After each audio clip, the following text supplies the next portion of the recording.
Hello, everybody. Welcome to the Dirty Talks podcast presented by Whoop. My name is Maghalie, and on Dirty Talks, Lucinda, Brent, and I take you deep into the muddy and beautiful world of cyclocross. We dive into our own race experiences. We chat with the biggest names in cross, and we'll give you a peek inside the world of professional cyclocross racers. Basically, we're here to celebrate the sport we love with you all, and maybe even reveal a few dirty little secrets about what really happens out there on the field. So before we dive into today's episode, I would love to ask you if you can subscribe. So you can subscribe anywhere you want. You can subscribe on Spotify, on Apple Podcasts, on YouTube, or wherever you listen to your podcast. And please join us every week on Dirty Talks. The mud has been raced through, the barriers have been jumped, and now we stand on the brink of the most anticipated week of the season. It's the end of January, and all eyes are turned to Liévin. This is it, the World Championships. The moment every rider has trained for. The moment dreams are made or broken. The battle for the rainbow jersey is there. The passion, the pain, the glory, it all comes down to this. Welcome to the week where cyclocross legends are born. Let's talk dirty. Let's get dirty with Lucinda, Brent, and Maghalie, Rochette. Today, we have a very special episode for you. Just a few days out from the World Championships, we thought we would dedicate this episode to you, our audience. So as usual, we will start the episode by looking back at the past weekend of racing. And of course, we will talk about the upcoming World Championships. But the rest of the episode is dedicated to you, and we will answer the questions that you sent us. We normally conduct the interview with our guests, but today, you are the one asking the questions, and we will reply. So let's dive right in. Hello, Lucinda. How are you doing this morning after 2 muddy races this weekend to finish the World Cup? Oh, it was a hard weekend. I feel more today, to be honest. Still woke up good, but then after doing something a little bit, I was already like, oh, yeah, okay. I think I take the couch again. So, yeah. But yeah, I mean, can we talk a little bit about the weekend? Can you give us a little bit of a rundown? I think it's the first, and correct me if I'm wrong, but I think it is the first time that there was a double weekend of World Cups on the week before the World Championships. What was that like? How was the energy? I mean, I think there were really big fields on both the men and the women's side. Like everyone's there preparing for the World Champs. Like can you give us a little bit of a rundown? How was that like? Yeah, I think it's correct. This season anyway, it was different with the World Cup having double weekends. I can't remember I did that before in another season. So yes, I also did double weekends before World Championships, but then it was like another classification and a World Cup because Hoogerheide is always there. It's the classic one as the last one before the World Championships. And for me, Maasmechelen was totally new. The last 2 seasons have been in the beginning of the season, and I was both times injured. So I was like not knowing what to expect, of course, only from TV, which was normally super fast course, turned out extremely flooded, with it far above the ankles in the water. And also what you say, like a lot of nationalities, everybody comes over already earlier, of course, from far away. Japan and is very popular there. And those countries, they came over already to have a last prep here in Europe, close to where the World Championships is. And Maasmechelen was a very short start, so I was a bit nervous for that. As people know, it's not my strength this season. But it was a good start for me. And it was a strange course. The first half of the course, till the barriers, was feeling super strong on this course. And from the barriers till almost the last part of the lap, I felt less strong.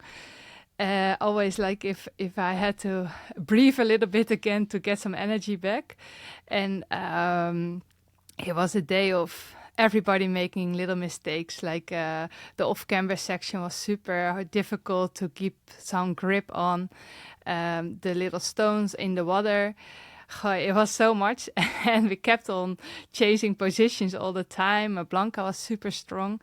When Fem made a little mistake in the second lap, I wanted to push on, but Blanca was dropping me actually. So it was just trying to keep fighting to stay close to her. And then from the back it was Puk Pietersen and also Zoe Bakstedt coming back. And yeah, with 4 we went into the final. So I think it was a super exciting final, and it kept on chasing. Puk was jumping the barriers, but then made a mistake.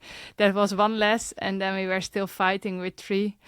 And just before the finish, there was like one little faster section, and then a run up before you went down to the last part to sprint. And I was giving it my all, a full push, and I came till the rear wheel, and then I had to walk up, and I was like, yeah, no, my legs were totally full of lactate, and I could not get one leg in front of the other anymore. And then I could not find my pedals going down anymore. And so he passed me. I was like, I really almost had to throw up. So deep I went. So. Wow. Yeah, it was a long time ago. I felt like that. Yeah. It was really it's good to still be to be able to get to that point. Like, I think sometimes even if kind of no matter the result, when you get to that point, it's like, what else? What else could you have done? Like that was exactly. All. And then, it's on that day, someone else was faster, or just sometimes just on that section, like you can't do anything more than that. So, no. But then something interesting for you is you were battling with Fem this weekend for the overall World Cup, and it was decided, you managed to win it in the first day at Maasmechelen. How do you pronounce it? Sorry. Maasmechelen. Yeah, it's hard. Maasmechelen. Yes, perfect. So, Maasmechelen. Did that play into your head for the strategy? Like, were you looking at where Fem was? Because really it was between the two of you guys. So, did that change your strategy? How did you approach it? Of course, you always just need to raise it, but it was in the back of my mind. So the points were very clear. If she would win and I became second, she could not pass me anymore the next day. But if it would have been a bigger gap than that, then she was still able to pass me on the last day. So of course it's much more relaxed if you can make sure that the Saturday you secure everything. So yeah, that's also why when I saw she was a little bit struggling, that I felt, okay, I just need to put the pressure on right now, because that can be in my advantage and it brings myself good in the race. But yeah, it was the second lap already, so it's early for me, and I felt that also. But yeah, so of course you take that into the race. That's not a secret. And what about day 2? Because on day, I called it day 2, but really it's a whole other World Cup in Hoogerheide. Yes, it's absolutely different course. Yeah, it's completely different. It's faster there. Look a bit muddy still, but still faster course than mud deep, like knee deep mud from the Saturday. Did you feel freer? Because the World Cup overall had been, you had won it already. Did you feel a little bit more free, just kind of one last big day? How did you feel on the second day? Yeah. I think I was more free. I also could feel less nervosity on the start line, although I do need that a little bit, I have to be honest. So yeah, that helped me. But on the reckon, I thought, oh my God, this is going to be such a long day, because I felt I really felt my legs from the day before, from that last hard push going so deep. And so I decided to have a little bit longer warm-up, to give myself time. And I was there from the beginning, so it worked out. It looked maybe a bit easier, the course, but it was actually really tough mud. It was way more muddy on places where... Yeah, it was more muddy on places where you did not expected it because they cleaned out the forest a little bit. So Oh, okay. in the weeks Interesting. before, yeah, and yes, if they put heavy machines on the grass for weeks already, then it ruins it a bit. And then it was actually a nice day, not raining the whole day. So then the wetty mud starts to dry in a little bit, and it's getting harder and harder to get through. That's also why we had the running parts, and then the rest of the course was fast, but not as fast as it can be there, because yes, it can be super fast course, but it was still sliding, and we were still running a Reno also in the race. Yeah. Okay. I have a question about that, actually. And I mean, let's tell people, like, for those who didn't watch, or should we spoil it? Yeah, we'll spoil it. Like, you still won, even though you felt kind of the morning you said like, oh, it's going to be a long day. You still won by like 30 seconds. I've had it a few times where, let's say I do like a mountain bike stage race, and then like, and probably it's the same for you, but like as it goes on, you get more and more tired, and like in the morning, sometimes you wake up and you're like, oh my God, like I don't even know how I'm gonna be able to race super strong today.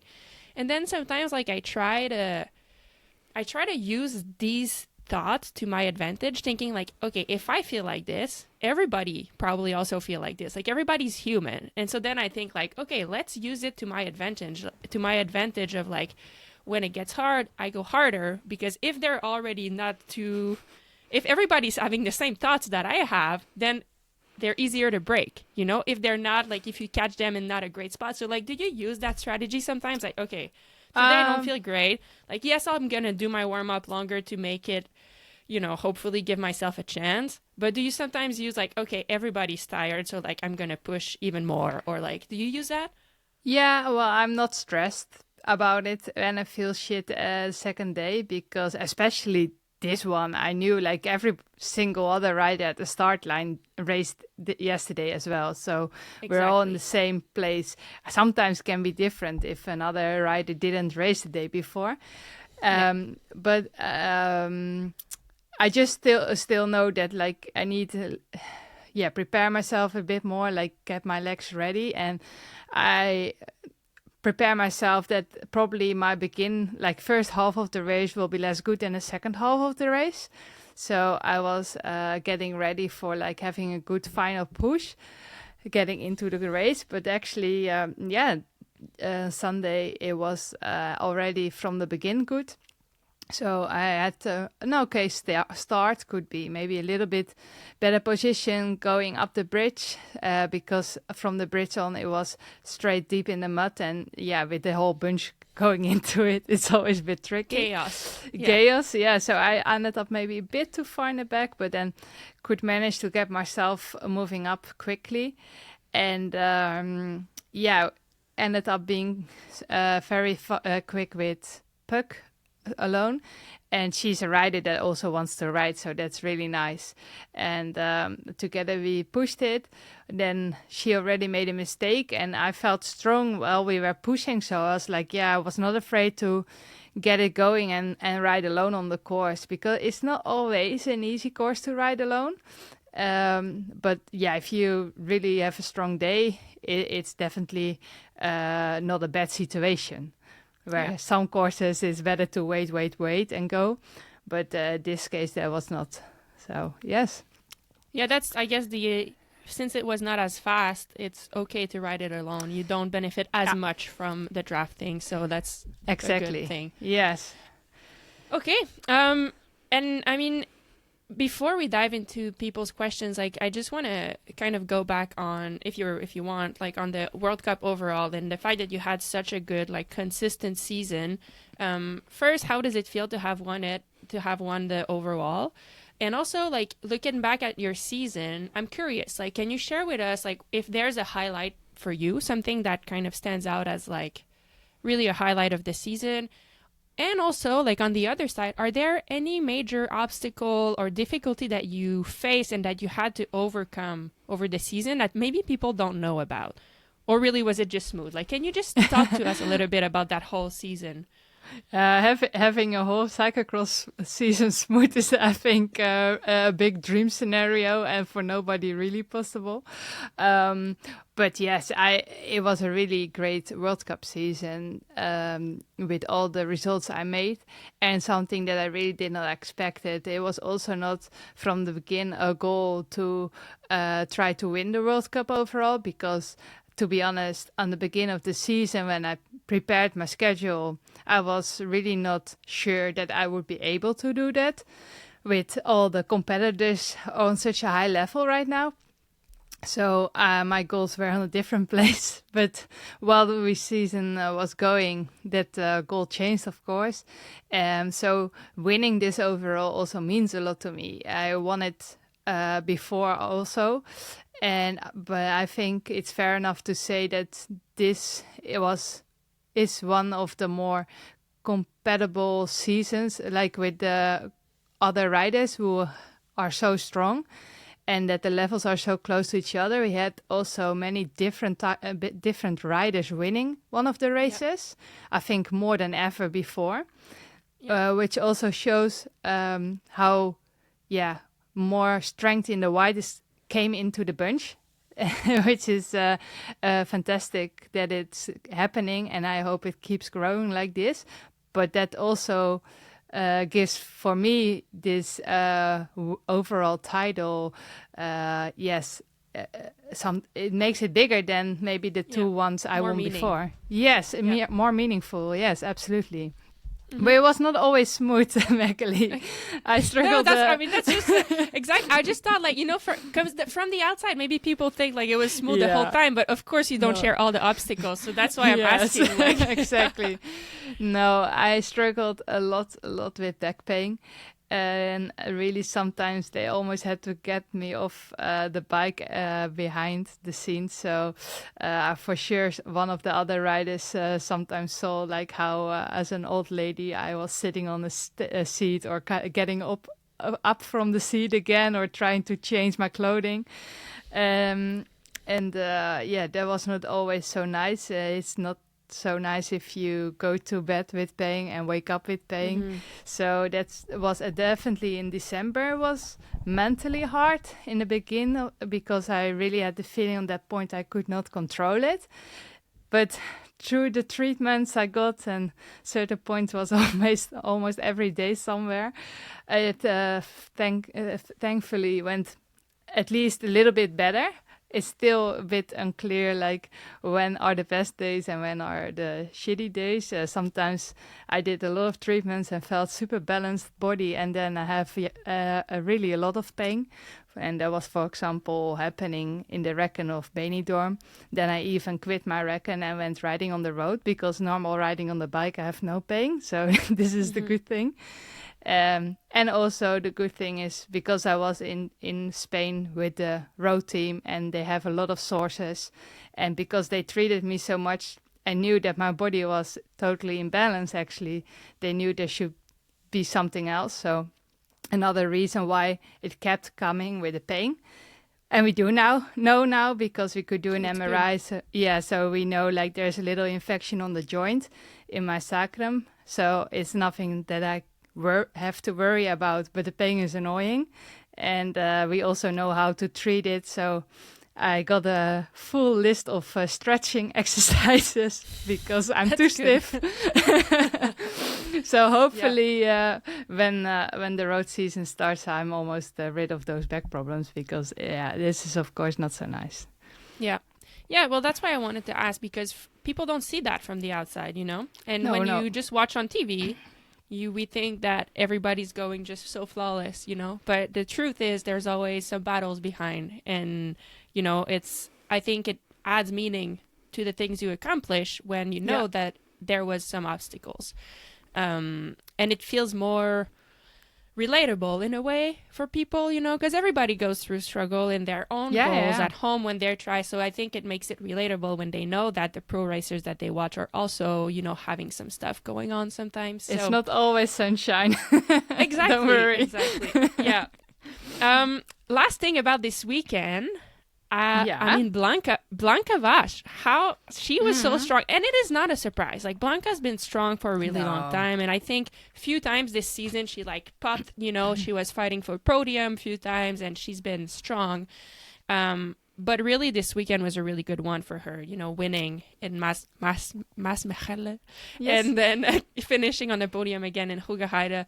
I mean, I don't know if you have anything to say about like her strong performance, but I'm just curious, like, apart from Blanca's train this weekend, did you learn anything from this weekend from your competitors that you bring into the World Championship weeks? Is there anything special that came out? No, I think she makes a few people awake again.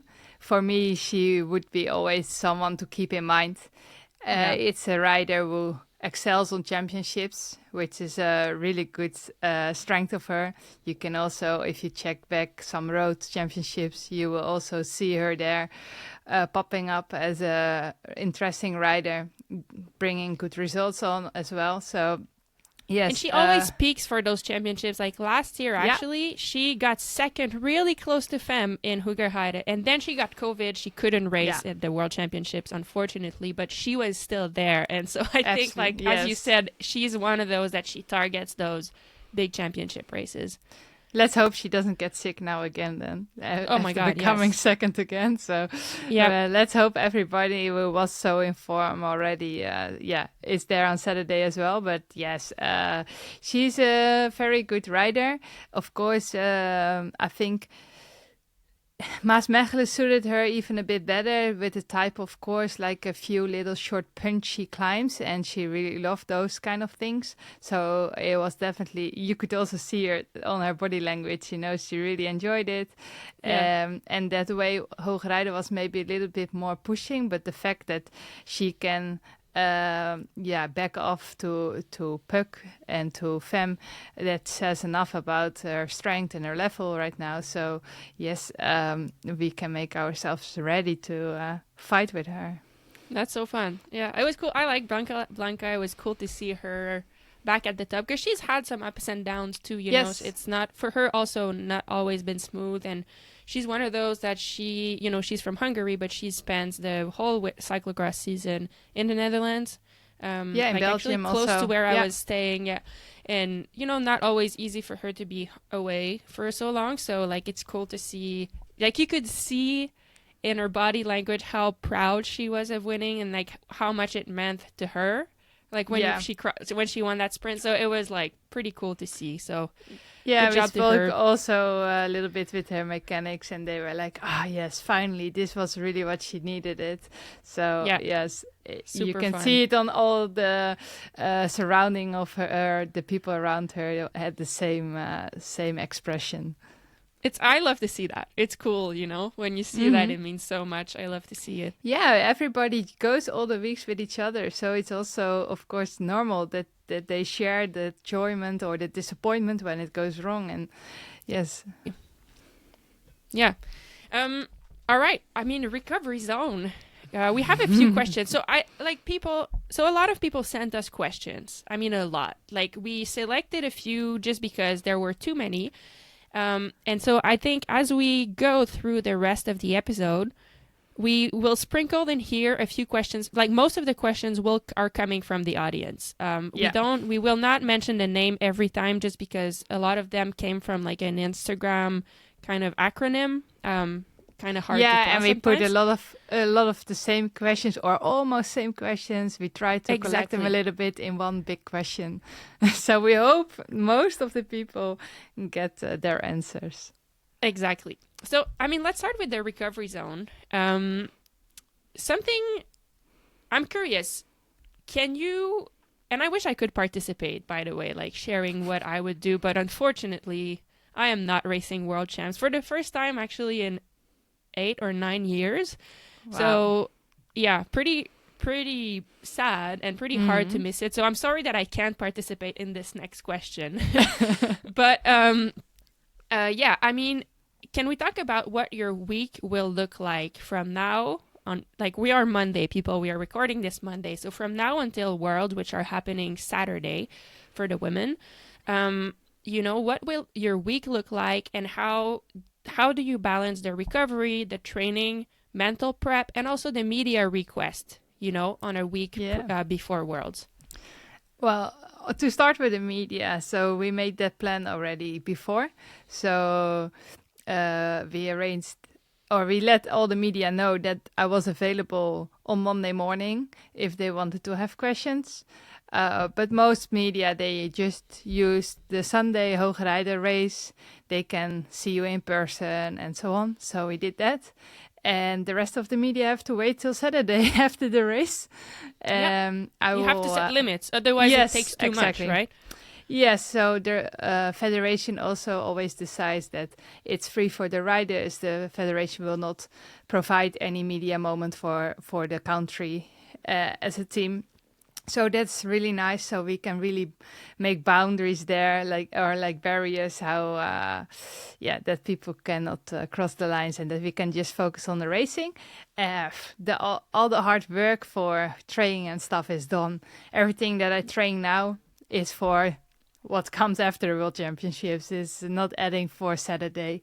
So the most important thing is to stay healthy, to become fresh, so recover from the hard racing weekend. That means like the first 2 days I take it easy, just a little riding, doing all my stretching exercises now very carefully. Edit this. And making sure I eat enough, the right stuff, just super chill, nothing complex. For sure on Wednesday I will still do some riding, because if I shouldn't really do any training, I probably fall asleep, which is also not really a good plan. So I will go ride a little bit in the forest, maybe 2 till 3 hours, something like this. Just with going in the forest, you automatically have some intensity, of course. So I don't need to do any intervals, but I still, the body gets some signals from, I have to push a little bit here. Do a little other 2-hour ride on Thursday.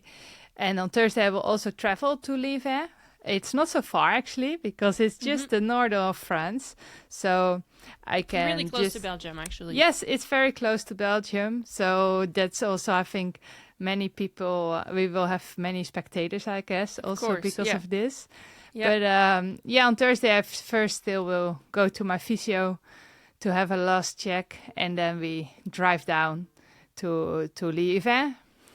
So I will go there in the hotel with the national team, and then on the Friday, I think I go in the afternoon, because you always have 2 options, but I will do a course reckon, and I think I will take the afternoon because it's most similar to the time that we have to race ourselves. And also it's after that the team relay has been, so there are more people who have been riding the course already. So the conditions on course will look more like a normal race. Exactly. It's not like fresh grass new, like it will be more. No. More yes. There are some lines in already, or better said, it's ruined already a bit. Exactly. Yeah. So that's more or less how it looks. That's pretty cool. Thanks for sharing. Yeah. I think for a lot of people, it's interesting to know how it works. And I think like what you said is like, any training will not make a difference from now on. It's about freshness and staying activated. Like that's all really. Like you want to be fresh, you want to be rested, but you want your body and your mind to be like still on it and activated. So as for mental prep, so it could be if too many people send me messages, then I turn off WhatsApp, for example, because then I always get a bit annoyed, now everybody wants to send a message, and that's very nice of them, but now I don't need it at this moment, so then I turn it could be that I turn it off. Yep, that's okay. So people now you are, Yeah, don't if send you're not messages. getting an answer. If you don't get an answer, that's why. Yes. All right. We had some other questions from people. Actually, someone asked like, how was my health and how is the recovery coming? It's going better. I still have some days like yesterday I woke up and I went back straight to bed for the whole morning, and then I was okay in the afternoon. But just like really a lot of fatigue, and I did some tests, and it's weird because it's they think it's mononucleosis, but weirdly it's like the test says it's not positive, but it also is not negative. And normally it's like one or the other, but they think maybe I had it a few weeks ago and now it's not, like my body is on the way to recovery. So I will see my doctor again this week and we will know more, but it's slowly getting better. We have some answers about what's coming, but did I tell you what, like the Whoop data, how crazy it was last week? Yeah, you shared a little bit like that it slowly went going up again, right? Crazy. Like, it's like my body is responding so much to the stress. Like, I'll show you just here because, I mean, on YouTube, people can see it. But like, look how low. Like, this was from the last 6 months, my HRV. It was so low. And now, this month, it's 55% higher. And it's like, the more I rest, the more it's coming. And is it that it went so regular going down that you didn't really notice it on the first place? I think so, because it's been down since I got COVID in August, and it like never kind of went up, you know. And I felt okay, so like I kept trying, but I think like I don't know. I will talk to someone at Whoop that can help me interpret it better to understand it better. Exactly, but from what it looks like, it's like I was already kind of in the dumps, but I was like I was okay, you know, and then like a little thing, like the first sickness kind of got me completely off. So maybe I was already, my immune system was already on the edge for a while. Mm-hmm. And you know, mono is an immune system thing. Yeah. Like it's just, so I think it kind of makes sense. And I really had all the symptoms of that. And that's why the doctor was like, the test is super weird. So have to investigate more, but clearly there is something wrong. Yeah. And that's why he thinks that's what it is, just because of the symptoms. So anyway, I'm doing better, doing other things. I'm just This is the good relaxing news, but you need to have a lot of patience. Yeah. Yes. But this is like, also that people, like sometimes people ask like, oh, do you check this or do you check that? But this is also, an example for like, you need to have more measurements to really say, okay, I should have a closer look what's going on. Because for me, for example, I've noticed already a few times that the morning that I wake up before the first race, that my recovery is lower than, for example, after the race the next morning. So I'm in orange on the day I have to race, and then I'm in green the day after the race. And I'm like, okay, this is so... Yeah. You need to know that you cannot just say, oh, the recovery says this. No, you need to have more numbers, like your temperature, your sleep, like so many more information to really say, okay, I hold back now. It's not like, oh, HRV is low, or oh, my morning heartbeat is low, so I don't do anything today. Yeah, exactly. I think you also have to combine with how you perceive your body. Like, you have to get to know your body, like what it feels, and then you combine it with the data, I think. Yeah. Because, like, you know, sometimes probably you feel totally fine, and then it's a shit recovery. I'm like, you know, whatever. Yeah. You know, I'm okay. So, and you still win the World Cup. So it's like, exactly. Whatever. Yeah, no, but it's really, for sure, people will recognize it, that sometimes you wake up and you doesn't feel ready to go to work or do anything. And once you started it, you're ready for it. And then it can be the other way around as well. You feel ready, and apparently there's still something that you're not responding so well with. Exactly. Yeah. So anyway, like, it's interesting for me, since I've been wearing for so long, it's interesting to have all this data. And I kind of reached out to Whoop, and they said, like, I will be able to talk with one of their scientific persons to kind of help me understand it. So I think this will be interesting to get, because they see so much, you know, they're better than me at interpreting what they see. So it should be interesting to see that. Maybe you even learn, because you have some reports, and maybe you learn a new report to combine them better, to notice earlier next time. Exactly. So yeah, super, super interesting. And I look forward, like, hopefully I talk to them before the next episode and I can share with you. But then we want to know. Yeah, exactly. But for now, I mean, there are also questions you can answer, because it's not only about the performance or racing right now. So this is the good thing. So let's kick off with more questions. And this is a very interesting, and I don't have an answer yet, but if you could change one of the rules in cyclocross, what would it be? I think I thought about it because I saw this question and I was like, you know, it's very new. There's a new rule that your cyclocross bike has to be approved by the UCI to be able to enter the World Cup. And I think in a way it's a good rule, but I do think it can be limiting for juniors, for example. You know, maybe a junior that starts racing cyclocross World Cup, maybe they have one cyclocross bike and one gravel bike, and then they travel with that to the race, you know, just to have a spare bike, but they maybe not have the money to buy 2 times the same top bike. And I've seen people that were refused, like kicked out of the World Cup because of that. It's okay because they're trying to enforce that rules, you know, but I just think maybe there is... It wasn't a junior that was kicked out? The gravel bikes are not checked then? Or no, I mean... people if you don't know, like it's also on the road rule. So before a bike is allowed in the highest races, it gets checked. And this is a really good thing because it's checked on safety mostly. Like that's the thing. That's a good part. That's a really good thing. So we get a sticker on the bike that it's tested and they checked it all, and all the geometries is not out of any strange range or anything like that. But then of course there are so many more brands of fabrics going around. So there are definitely bikes on sale who did not been checked.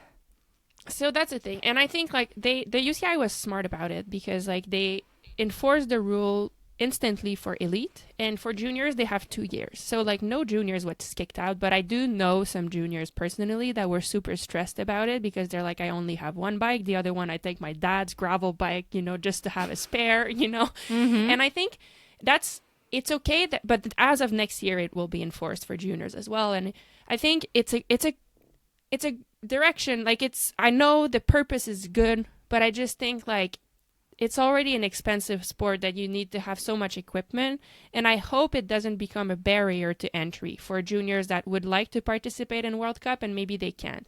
So now just like to finish on that rule, like a bike company can like decide to send their geometry and have it verified by the UCI, and if it fits, like then they can be accepted in the list. But I think the process is quite long. Like I know someone who did it, and he did it 6 months ahead, and by the time he got to one of the World Cups this December, he was kicked out. But he was like, well, I sent the thing like months ago, like just please. And then the UCI said like, oh, actually you're right, like it was on us, we didn't approve it yet, and then it was okay. But okay, I just think at least juniors, they did that, because then sometimes they even say like no rules are exactly rules, so. You know, they were good about it. I just think for the juniors I'm like, it would be nice if it was just more loose for them. So anyway, we're just I don't want to change this rule, but it's interesting to see if you can find a way that we know that the young people are on a safe bike, and that they are not like pushed even further in this crazy expensive sport. Exactly. You just don't want the money to be a barrier to entry. It's like that's unfortunate. No, so. Yeah, I agree. Anyway. It's difficult. It's a difficult thing, but if we can find something there, that would be definitely a good thing. Yeah. So anyway, like I had to think, because I think like most of the rules are pretty good, but when I saw the question, I started to think, and that's one thing that I think could be different. And again, like we don't always know where the rules come from. There's a reason. There's like, for me, it's, you know. That was the question I'm answering. Yes, exactly. Oh, I think for me, still the most strange thing is that just on one single part, the federation is involved in World Cups for elites. So the federation need to make the selection, and we have to stand with all the Dutchies or with all the Canadians in the same pit area. So they are choosing, like the federation choose the box where that we do the bike change, and that means sometimes it's super busy in some boxes and other boxes are less busy. And next to the rest of of everything around this race is basically arranged by the team. There's even a rule that if you are a cross UCI team, you have to have a certain amount of riders racing each World Cup. But we are selected by the federation. So it's super weird rule, which is weird. So I think they should try to just make it a team thing instead of a country thing. Keep it country for like the lower categories, but not for the elite categories. And then maybe the pit area just on a ranking, for example. So ranked. But that's what it is. No, but that's it's what not, it is. No, it's not ranked. Yeah, because no, sometimes I was the responsible for Canada, and like the UCI calls you and you're like, oh, you're ranked third country, you're the third one to pick. Yeah, but I don't mean on countries. So just say the number 1 rider is pit 1, number 2 rider is pit 2, and then you have maybe 10 pits, so 11th rider is pit 1 again, and like this. So then it's also a bit more spread, maybe, like with the people. So now you have sometimes, it's also because the Netherlands in women's racing and in the men's racing, Belgians are racing so close to each other, but then they have 2 boxes with 5 people changing in the same moment. It's a bit of a chaos sometimes, you know. You're right. Yeah. I know what you mean. I didn't understand first, but that makes sense. Yeah. So maybe this would be something to look into. Yeah. All right. Next question. What is it like working with Sven, and how did it influence your career? That one's for you, because I'm not working with him. Oh, not. It changed a lot, of course, because especially in the beginning, he taught me a lot. He put a lot of energy in. We went way more to the forest to train, not only like the real cross training, but extra days. Or he went with me to a course reckon already, while other riders of the team were actually doing a race. So he added there really a lot of time in the process to become a better technical rider. He also tries to, help us think about like how to approach a race at some points, or like to deal with difficult part of the course, to also sometimes just accept that you're less good in a certain thing and just choose quick for the best option for you, which is maybe not the fastest, but because doing it so quick, is it the better decision? So these things have had a huge influence, of course, on the career. If you see now, maybe I'm as strong as those years before, in the very beginning, but now I can add it with the technique. So then you become a much more complete rider, of course, in that way. So I think that's a huge thing. And the rest of the time, it's a lot of fun with working with him. It's a really nice guy, and we can make a lot of jokes. So it's really nice. Yeah, that's super cool. It's fun to hear. And I have to agree, he seems like a really nice guy. I've met him a few times, and always positive and good energy. So it's fun to be around. Yeah, it's sometimes even, I'm super surprised how he can always stay so energetic, like it's like he's never running out or something. Yeah, no, that's good. Okay, you pick the next question.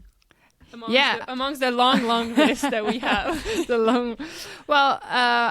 This maybe you're not racing this time, but you can tell us like how it does feel to race for a nation. It's not particular for only coming weekend, of course. Yeah, I think it's always special, to be able to represent your country. I think especially at the World Champs, because you are actually wearing the colors of the country. And I think the cool part is that people at home, cyclocross is a really fun sport to watch because it's short and it's intense and there's always something happening. And I think a lot of people watch it in the winter in Canada, at least in the winter, while they're doing the indoor training sessions, Yes. And it's really cool, I think, to be representing the country because it gives them something to look for in the race that is maybe not just the first battle. And then when you see these people at events in the summer, or like they write to you and they say like, hey, it really motivated my indoor training session, or like, and it's cool to have that link and knowing that some people at home can watch you. So I think that's something special about representing your nation. And I think especially at Worlds, because it's obvious like what you are representing. It's not just the little flag and the image on the result at the end, Yeah, exactly. So I think it is something special, and it's cool and I think also like representing the country at Worlds is you're also in contact with the next generation of riders that are coming to their first World as junior, and this is really cool. Like for me, when I started, I was under 23 in mountain bike, but already like being able to stay at the same place and like have dinner with the elite riders that are top riders that you look up to, suddenly you have this direct contact with them. For me, it changed my career. Like that's how I got my first pro contract, because I got in touch with, you know, some of the top riders. We became friends and whatever. So I think this connection is really special because you can have, first, like it's motivating. It's cool to be around the kids. Like they're so excited. Like it's really a fun energy, you know? Yeah, you but can also, see I their think, tense on the face. Like they really like, they're so it's nervous. Cool. Yeah, but at the same time, they're so happy to be there, and like but don't Canadians, you also... it's like first time in Europe. Like there's something cool about it, and like they feel like they can ask you questions and they can learn from you, and then you see their career. Like it's cool, you know. I love that. I think it's really fun. But don't you also see this is a little bit changing? If I look back a few years ago, they were way more shy and like, you know, not really dare to ask anything, and now they're like, coming to sit next to you, and whole story is like bah, bah, bah, bah, bah, bah, and but la, la. it really is changing. That's funny. I think it depends of the group, you know. It depends every year. But yeah, maybe you're right. Like maybe they're more comfortable. Maybe there's like, maybe it's social media. They feel like they know you more. I don't know. This is, I think, like, a part of it that they, because of social media, they can follow everything way better, of course. So they know what's going on. That helps a lot. Yeah. Yeah.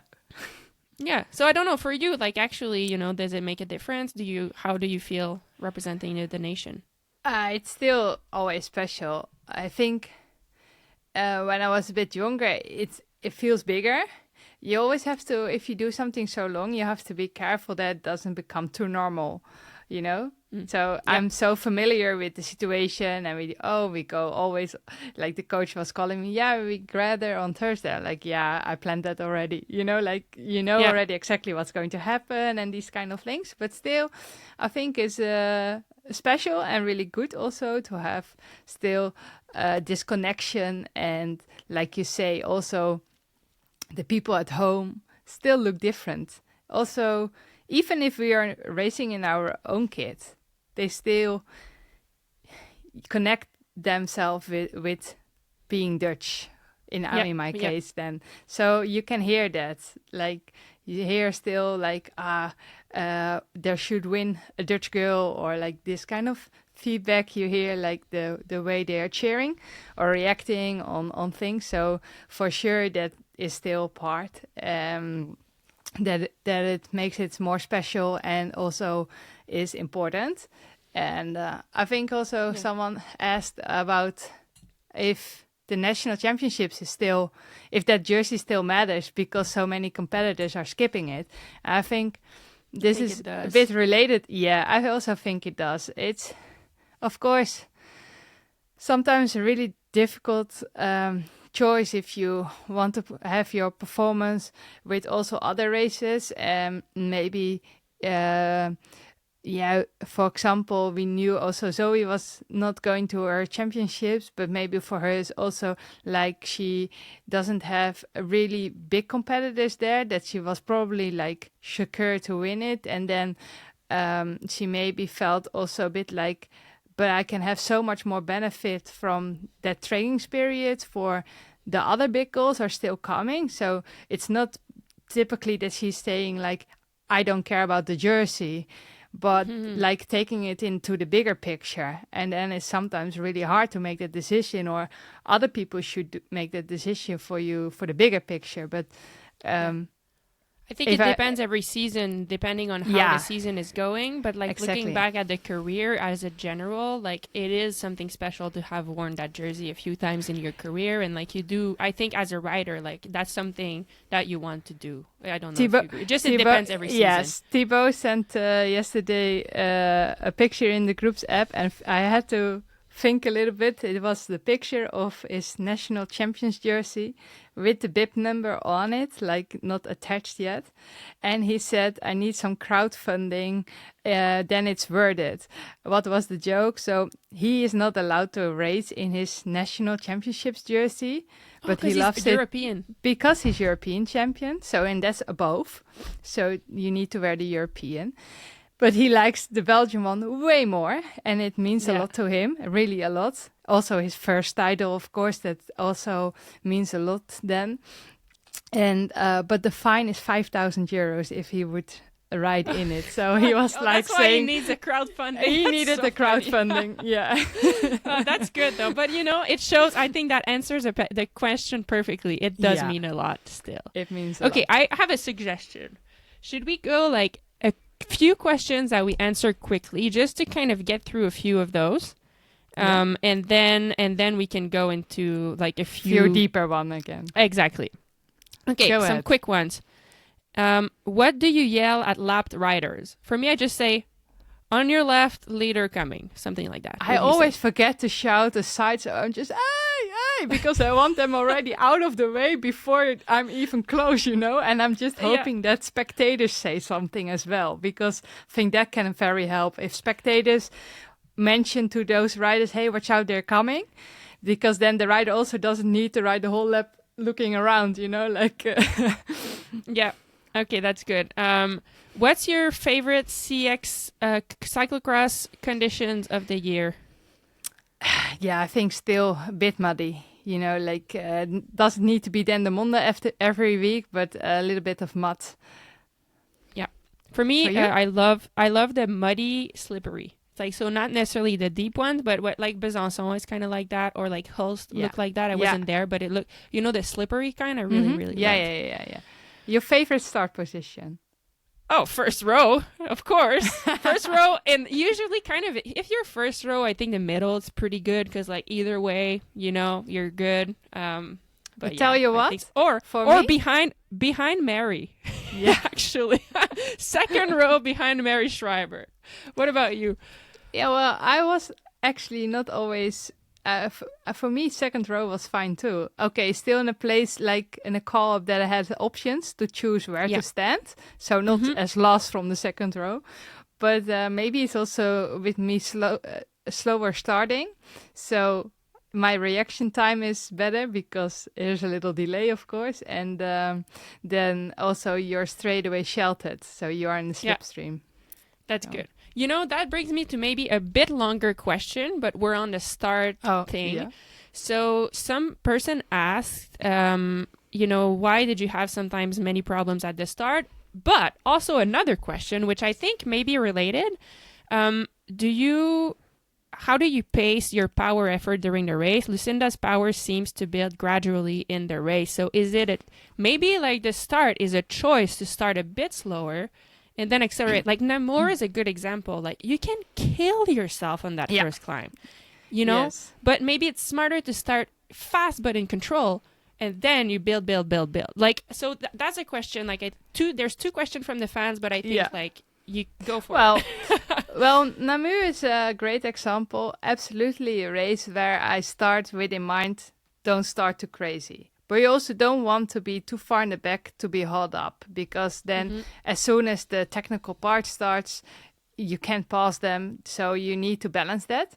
But it was also this year for me, for example, definitely my back problem. And yes, my start should be way better. And sometimes I react super good, but then I'm not in my pedal, and those things cannot happen.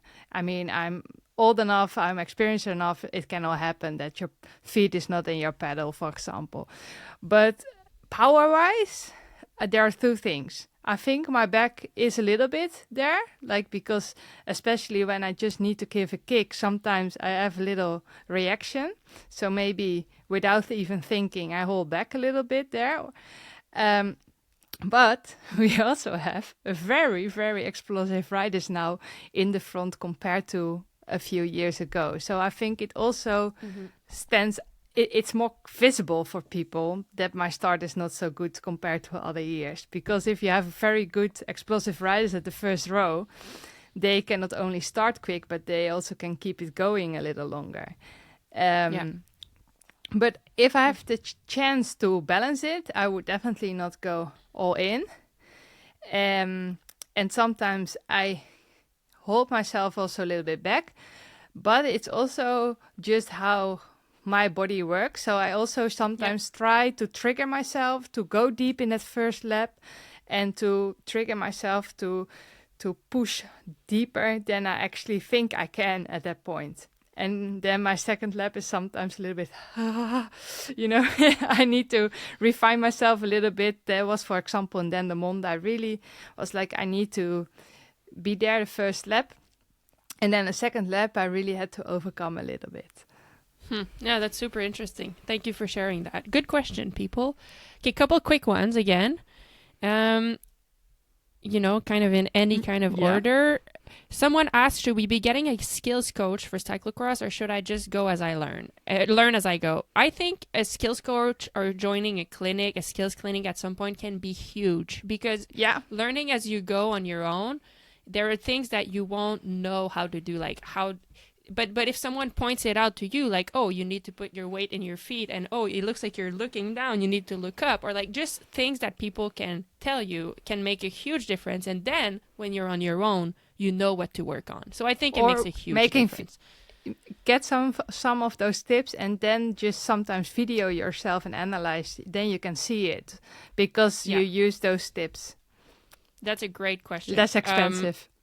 Yes, exactly. Great idea. Cleaning process between the race and interview and interview podium. How do you do it? Like, what's your process? How quick do you have to be? We have to be super quick sometimes. It is super difficult because try to put on clothes when you're wet. It's hard. So we normally go, in the World Cups it's a bit bigger. It's a truck, whereas in here, otherwise it's a tent with some like van what tries to heat the stuff there. And then you have like this little can, or how you call that? Like basket. Like a bin. It's like a plastic bin with warm water. Warm water, warmer always. than you are normally. Yes. Depending on the race.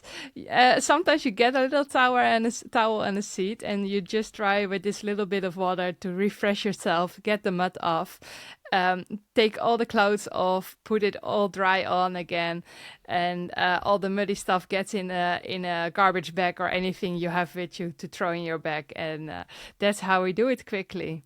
But because of this question, I took some pictures, so I will share them on my socials for people. Oh, that's a great idea. Okay, so people, then you can see. Okay, another question related to cleaning. Do top athletes have to do your own laundry? For me, yes, I do my own laundry. Oh, yes. Someone asked it as they saw my first call-up for the questions they watched, and there was laundry in the back on the TV screen. Oh, okay. Then I was with the road team. We just bring the washing back, and they do it in the washing machine, but that's very rare. Normally, I'm just doing it by hand, putting it in the wash machine and go. Or like how you did it in Dublin, Maghalie. Yes. Oh my God. Sometimes so in Europe, like people from North America, in Europe, they have sometimes like laundry, kind of a block of laundry machines in parking lots, like in grocery store parking Amazing. lots. Yeah. It's like, to me, super weird, but at the same time, it's accessible. You pay a few euros. But it's super handy. Yes, exactly. Okay, couple more, then we have to like move to the next section. But a good one here is: do you hear the fans cheering, or are you totally in the zone? Yes, I also. You try to be in the zone, and when you are less good in the race, maybe you hear a bit more, or more of the bad things. Yes. How many bikes do you bring to a race day? 4. You? Okay, for me 3, and I've done it with 2 sometimes when I travel in and out. Yeah. It's not that 4 is needed. That's just extra helpful and less stressful for mechanics.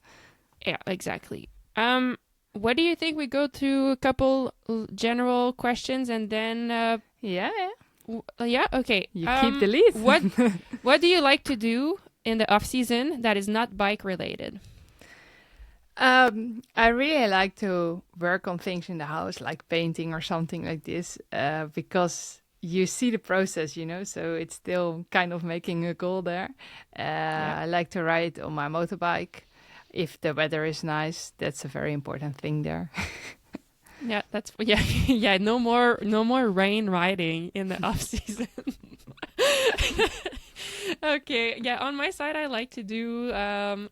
So usually I spend the off season here in Canada in the winter. So I like to do some type of skiing, like cross country skiing, or even just putting my skis to walk the dog. But like I walk with the skis in the trails. It's just more fun. Nice. I like to do woodworking, which actually I've done this month because I'm not training and I felt like I needed a project. So I did some creative project and Nice. I went to skateboard shops and I got some skateboards that were in the trash that were broken, and I changed them and I create some coffee tempers with wood. So I like really, yeah. Oh, so I've been doing that, and so maybe creative projects. Would this be what you would have been if you was not a cyclist then? I don't think so, because I love it as a hobby, but sometimes when it becomes a job, it would be different, maybe. So I don't know what I would be if I was not a cyclist. I love writing, so maybe journalist I would have liked to be. But honestly, like there's so many things in life are fun that I don't know. What about you? I heard she was even thinking about opening an ice cream shop and more of those things. So she's really open-minded for other jobs. What about you? Well, I learned for being a sport coach, more particular in rehabilitation and disabled groups, those type of sports. But so I think if I wasn't a cyclist, I probably just kept doing that, I guess, because then didn't found out anything else, I think so. Yeah. Okay, cool. All right, back to the World Championships. People, we're sorry if we didn't get to answer your questions. There were so many. But I think we did a pretty good job. If I look at our list, a lot of them are scratched out. Are there any other ones, Lucinda, that you would have liked that we dive into before we go to World Championships? I think we really, really had a lot, but maybe that's cool to close down. Like it adds a little bit towards the World Championships. Maybe what was your favorite battle of the season? Go for it, because I didn't have that many. I will say my favorite. Yeah, but maybe you saw another one that is also possible. Of course, I mean, can also be from, or even maybe in the men's race or like. Oh well, I will go. I was just. Yeah, that would have been a good idea. But I will say, no, I mean, I'll say like my own favorite battle was with Isabella Holmgren for nationals. It was pretty fun race, actually. So, and she's been doing pretty good. She's doing well. Yeah, absolutely. Yeah. She's ready for the World. Top 10s and top 12, and she's racing under 23, so it will be fun to watch her in the world. But yeah, that was my favorite. What about you? You had a lot. Yeah, I had a lot of battles, and I thought a little bit, but I think... I liked the Gullegem battle, really. Like, there were also shifting from riders who was in the front. And I was a bit like together with Maasmechelen now, because I had a lot of nice tight races, but those were tight battles with different type of riders and shifting.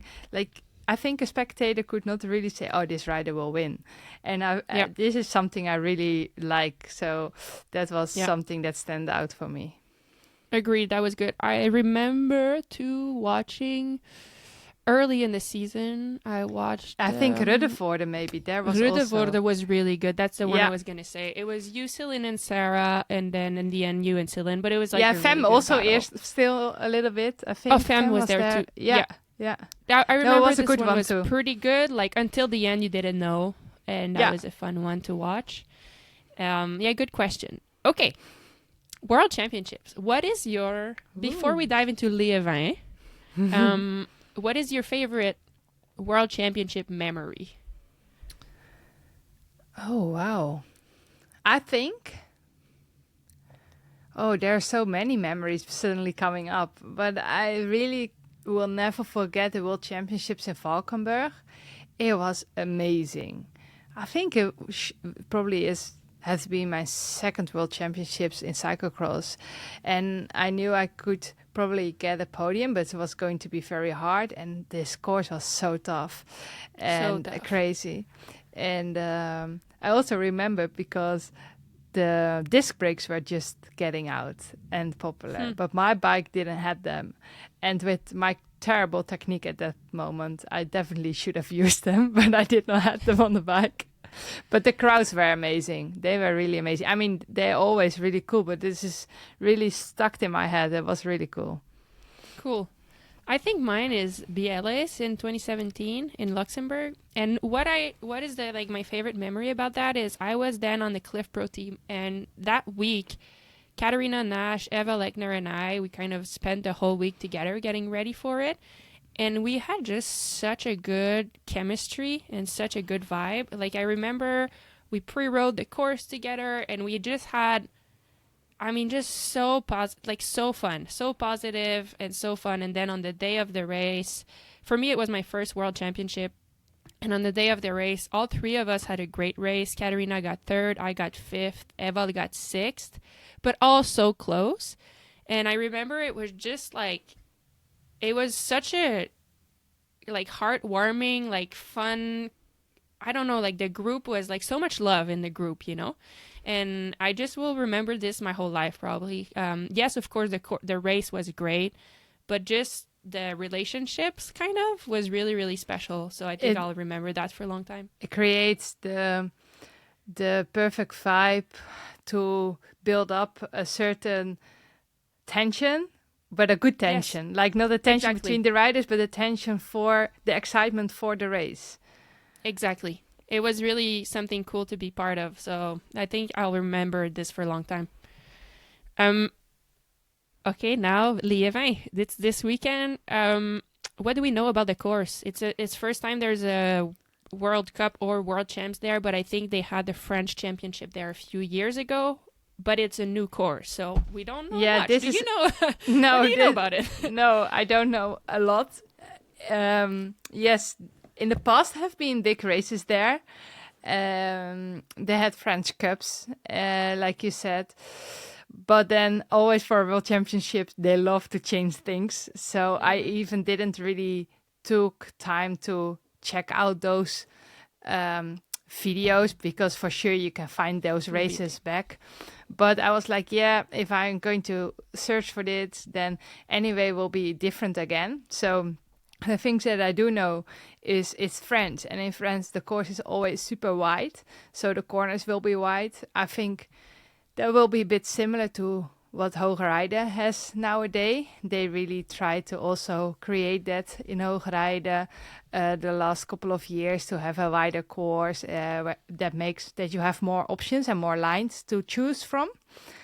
More tactical options too. It makes fun tactical races sometimes. That interesting. Yeah, you can really cross the lines from each other.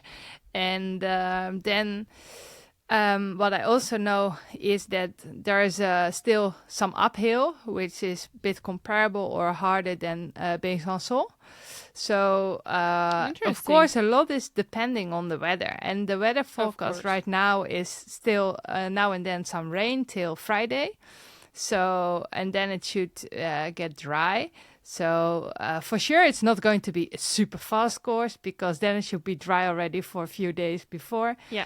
But it's probably also not extremely muddy, or or then it will be thick mud, not the thin mud.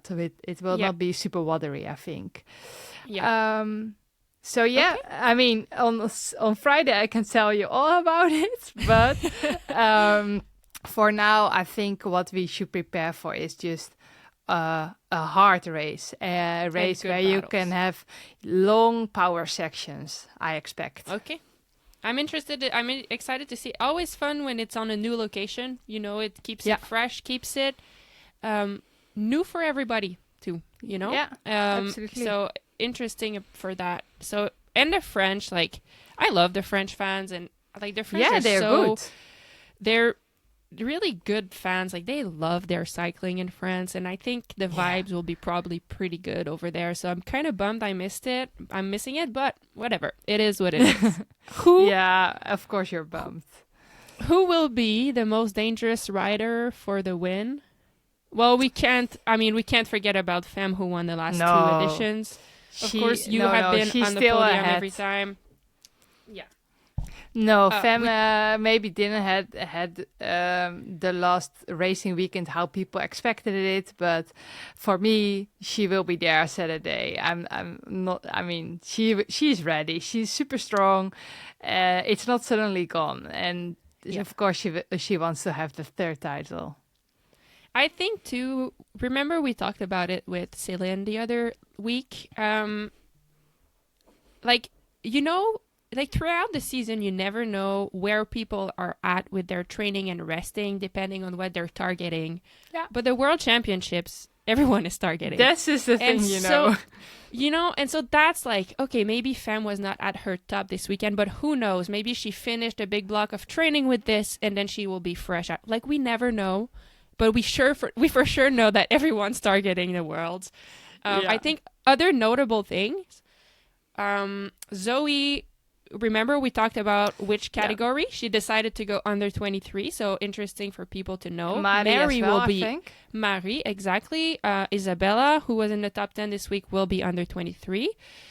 In the women elite, Blanca will be strong. Puck will be there. Mariana Voss will be there. You will be there. Femme, Céline, of course. What else? I had something. Oh, exciting to say, like, last World Championships for Sanne Cant. Last one, yes. Which I bet she will be celebrated because, as we said, the Worlds is close to Belgium. So should be maybe a special. Little spoiler already. People asked for it, but we get her. So keep your questions for her. So fun. Good job for getting her. Like, I'm so excited about that. Huge fan of Sanne over here. And Caroline Manny, French rider, also announced it will be her last World Championships in France. In France, we should look at the French riders too. Amandine Fouquenet has been pretty good. She's been in the top 10 quite a bit. Clausel, and she's French. Clausel, she has a good start the last couple of weeks. So she took the lead start also on Sunday. So let's see how long she can hold on that a good start.